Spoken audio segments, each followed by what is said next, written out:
पाकिस्तान में इन दिनों एक एक करके भारत के दुश्मनों का खात्मा हो रहा है। मुंबई हमले के दोषियों से लेकर कश्मीर में आतंक फैलाने वाले दहशतगर्दों तक सभी के लिए पाकिस्तान जन्नत से जहन्नुम में तब्दील हो चुका है। पाकिस्तान में कुछ ऐसी इंटरेस्टिंग सी चीजें हो रही हैं जहां पर आईएसआईएस के जो पाकिस्तानी टट्टू हैं वो एकदम प्यार से ठुकने शुरू हो चुके हैं। 3 बड़े बड़े बंदे ठुके हैं। हर दिन पाकिस्तान में हेडलाइंस छपती हैं कि किसी कोट अनकोट अज्ञात शख्स ने आतंकियों की गोली मारकर हत्या कर दी। बाजारों, मसाजिद और इमाम बारगाहों में दहशतगर्दी, शहरों में टारगेट किलिंग। वो जो है वो हमारे दुश्मनों के साथ मिलकर ये सारी कार्रवाइयां कर रहे हैं। उनको राह की हमायत हासिल है, उनको राह की फंडिंग हासिल है। देखिए, हर चीज में इंडिया को ना डालें प्लीज। और अगर इंडिया हर चीज में है तो आपको हैरानी किस यही मसला ना कि वो हर चीज में है। दुश्मन है भैया, आपका दुश्मन है, वो तो जो मर्जी करे। आसिम मुनीर की तीनों सेना प्रमुखों से बात हुई है। वहां पर शहबाज शरीफ और मुनीर की भी इमरजेंसी मीटिंग हुई है। इसके अलावा हाफिज सईद और मसूद अजहर जैसे आतंकवादी सेना के सुरक्षित बंकरों में शिफ्ट कर दिए गए हैं। पठानकोट सेक्टर से भारत की फौज की जानिब से जंग छेड़ दी गई है और पठानकोट से एलओसी से कोई 8 किलोमीटर दूर भारतीय फौज ने अपने मोर्चे संभाले। ये हमारे लिए, भारत के लिए बहुत चिंता का विषय बन जाता है, क्योंकि देखिए हम तो एक उन्नति की बात करते हैं, हम सबको साथ में लेके चलने की बात करते हैं। तो जो भी हमारे काम में रोड़ा अटकाएगा उसके लिए हमें कुछ ना कुछ कार्रवाई करनी पड़ेगी। अब जहां तक न्यू नॉर्मल का सवाल है, आप देखिए हमने तो यही बोला है कि पानी और खून एक साथ नहीं बह सकता। Blood and water can't flow together, talks and terror can't be together.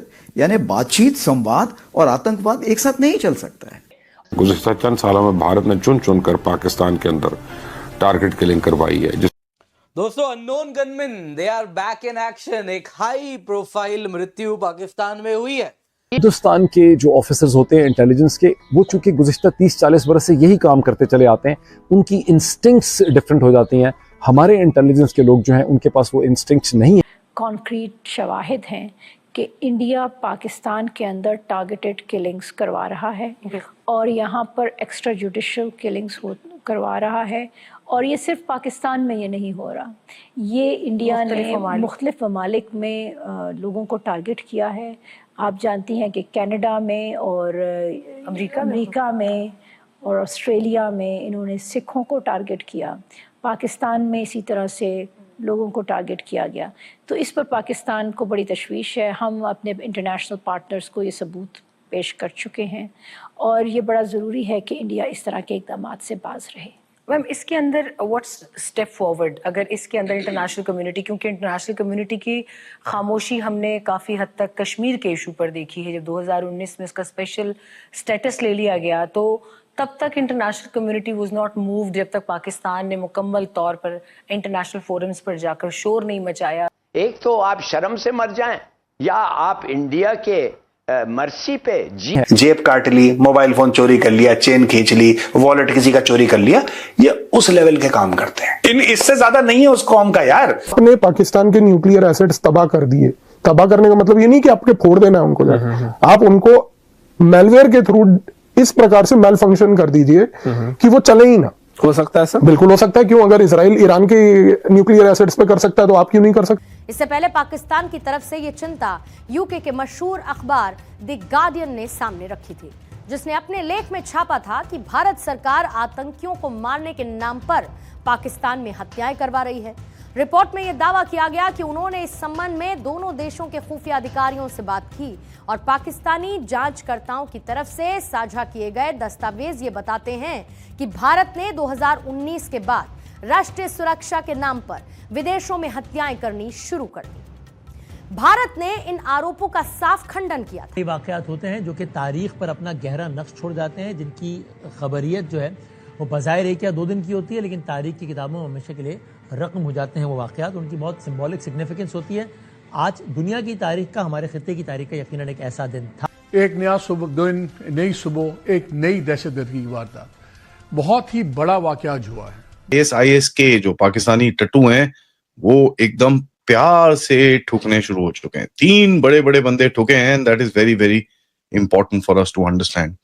सबसे पहले नगरहार में एक्चुअली 2 बंदे ठुके हैं, तो 3 सेपरेट हिट्स के अंदर। एक बंदा है जिसका नाम है अबू ताहिर अल खोरसानी, उसको कई लोग मुल्ला खालिद भी बोलते हैं, और एक और बंदा है जिसका नाम है इब्रीस, ये उसका तो निकनेम ही पता है मेरे को, but these guys were taken out. ये लोग मोटर बाइक इंटरसेप्टेड व्हीकल हुई, कहां पर? शिरकोट जलालाबाद हाईवे के ऊपर इनको ठोका गया। नाउ ये बड़ी इंटरेस्टिंग से ये 2 कैरेक्टर हैं, क्योंकि ये मिड टियर एक्सप्लोजिव्स और लॉजिस्टिक्स एक्सपर्ट्स हैं ISIS-K के।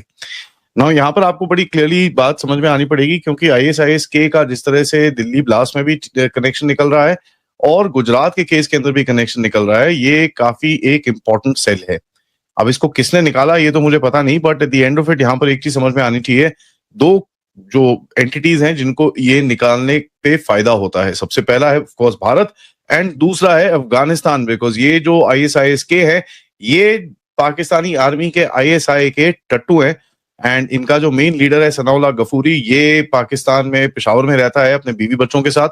As a matter of fact ये कई बारी पाकिस्तानी आर्मी के गेस्ट हाउस तक में पाया गया है। यहाँ से ये नगरहार प्रोविंस के अंदर जाके काफी अपने ऑपरेशंस और ये सब चीजें जो करना होता है उसको करता है।